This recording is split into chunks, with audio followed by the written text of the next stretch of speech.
morning. It's Vlogtober 5th. Here I am at the pool. We are going to talk about endurance today. I swim 4 to 5 times a week at the pool, and as well as once a week in the ocean. So I love swimming, and as much as I love it, I can get bored with it. Now on January 1st, I made a goal to swim 365 miles this year. By January 20th, I wanted to give up. And I thought, no, I'm gonna stick to the commitment. So what is hard about endurance in your relationship? If you are married for lifelong relationship, you will have to have endurance. And so how I relate it to my swimming is that there are 3 strategies I use to maintain endurance. Now physically, I find it easy to just keep swimming and swimming, but it is mental. It's the mental process. So there's 3 things that I find myself doing. Number 1, I distract myself. I can be swimming along and just let my thoughts free flow. I find that I do a lot of problem solving when I swim.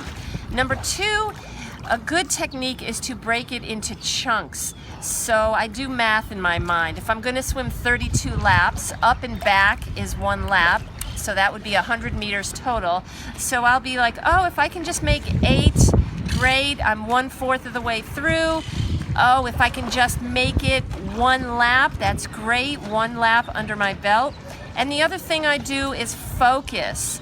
Focus in on something so that you distract other things.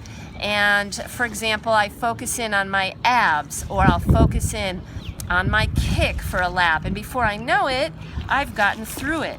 So I also use resources like a kickboard.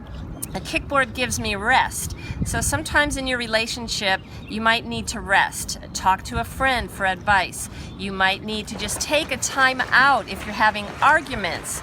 So I love swimming. I make it a goal. And sometimes it's hard to have the endurance, but it's worth it. You think of your rewards and the payoff. And I just did 2 miles today in a little over an hour. My last 4 laps were challenging. I wanted to quit, didn't want to do it, but I was excited because I knew I was going to make this video. I was going to go home, and I'm going to enjoy the rest of the day because I feel great. So go forth with endurance.